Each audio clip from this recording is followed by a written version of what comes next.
Quite often in Greek mythology, the majority of the attention is drawn towards the Titans and the Olympians.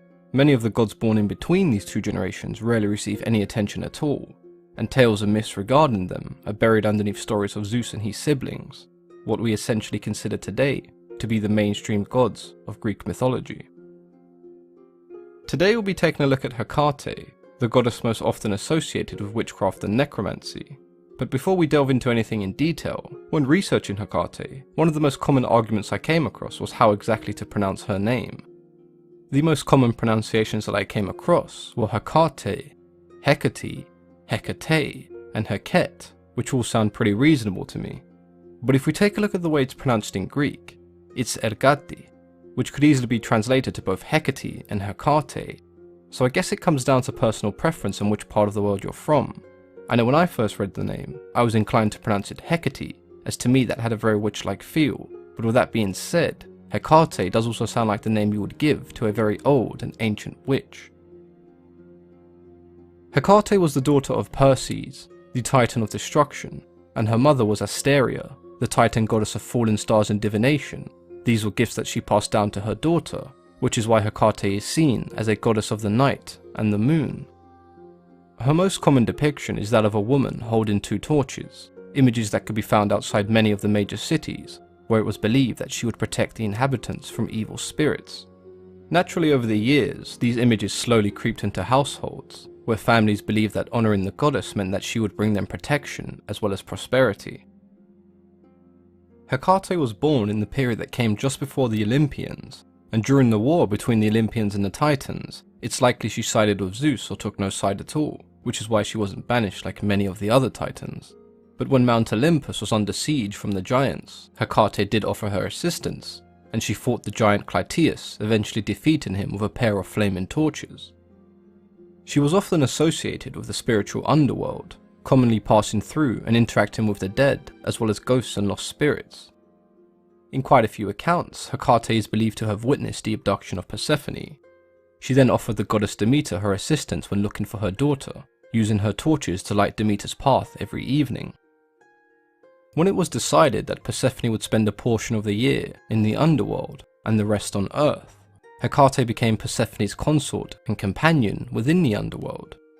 With Persephone not yet quite adjusted to her new life in the underworld, Hecate did her best to comfort the young girl and ease her transition. Hades was so grateful with the help that she had given his new bride, that he invited Hecate to become a permanent resident in his kingdom, allowing her to come and go as she pleased. In the later years, Hecate was sometimes depicted as a three-headed goddess, thought to represent a crossroads, as it was believed that Hecate could see in all three directions, the past, present, and the future. This led to crossroads being seen as sacred in some parts of ancient Greece. They were often marked by three masks facing in different directions, hanging from a pole. People would often leave food at these crossroads in order to honour Hecate and her companions that travelled with her during the evening. Another explanation to the three-headed goddess loops back around to the story of Persephone and Demeter, with Persephone representing the young maiden, Demeter the mother, and Hecate the old crone. Depictions of Hecate continue to change over the years. Sometimes she was seen as an elderly woman in full-length robes, and in others she was much younger, wearing knee-length skirts and hunting boots. These depictions of a younger Hecate, along with her association with the moon, meant she was quite often compared to Artemis. Hecate was believed to have several animal companions, or familiars, not too dissimilar from what we expect today from modern-day witches. Each one of her animal followers had somewhat of a transformation or metamorphosis story. The female black dog that assists Hecate on her travels was once the Trojan queen, Hecate, who leapt into the sea after the fall of Troy. She was essentially transformed or reincarnated by Hecate as a black female dog. The common house cat that had been seen at Hecate's side was once the midwife named Gallinitheus, who attempted to interfere with the birth of Heracles on Hera's behalf. When the goddess of childbirth, Eileithyia, found out about her plan, she transformed her into a weasel, or in this story a cat, that would later be adopted by Hecate. The connection between Hecate and the tropes that we've come to associate with the modern-day witch can be further strengthened by the fact that she would mostly only be seen during the evening, enjoying strolls with her companions, and sometimes even being followed by the occasional spirit or ghost. This led many to refer to Hecate as the Queen of the Night. There is even a character in Shakespeare's Macbeth named Hecate, who also happens to be the goddess of witchcraft. Although largely being seen as a protector, there were those who feared the goddess for good reasons. It was believed that she was particularly protective of those who had been shunned or oppressed. She appreciated those who were less conventional, much like her. There's no doubt that her role in the underworld, helping those prepare for their new life and adjust to unfamiliar surroundings, brought Hecate great comfort. It's hard to find any real reference as to what type of magic that Hecate may have possessed, but there have been theories and suggestions that are worth considering. With her close association to the dead, it wouldn't be a huge stretch to imagine that Hecate could physically touch ghosts and spirits, allowing them to be soothed. It seems likely that there would be a strong connection between Hecate and the dead she cared for. One can imagine, in a dire situation, she could command the dead to fight for her. But this is a power I can't see Hecate ever using, as controlling another individual would seem like something she'd be adamantly against.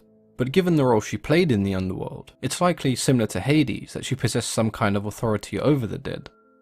The gift that is most heavily alluded to is the one given to her by her mother, of prophecy and premonition, as many believe that Hecate was able to look into the future.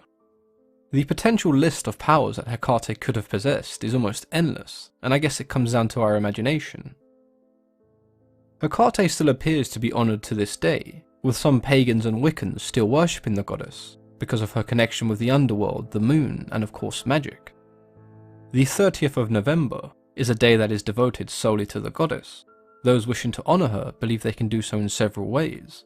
Adopting a dog or volunteering at a shelter, with one of her companions being a dog, it's believed that dogs may have been sacred to Hecate. There are even those who take care of run-down and neglected places, as it was pretty common for the goddess to take care of those who had been neglected or abandoned. Hecate, or Hecate, or however you would like to refer to her as, is an interesting figure in Greek mythology, because she performs the role of the wise old crone. At times she can be quite kooky and odd, but she's extremely caring and accepting, almost like a grandmother figure. We can almost see her as the goddess of new beginnings. Her strong link with the spiritual world meant that she was capable of calming even the most distressed spirit, and allowing them to transition into their new life.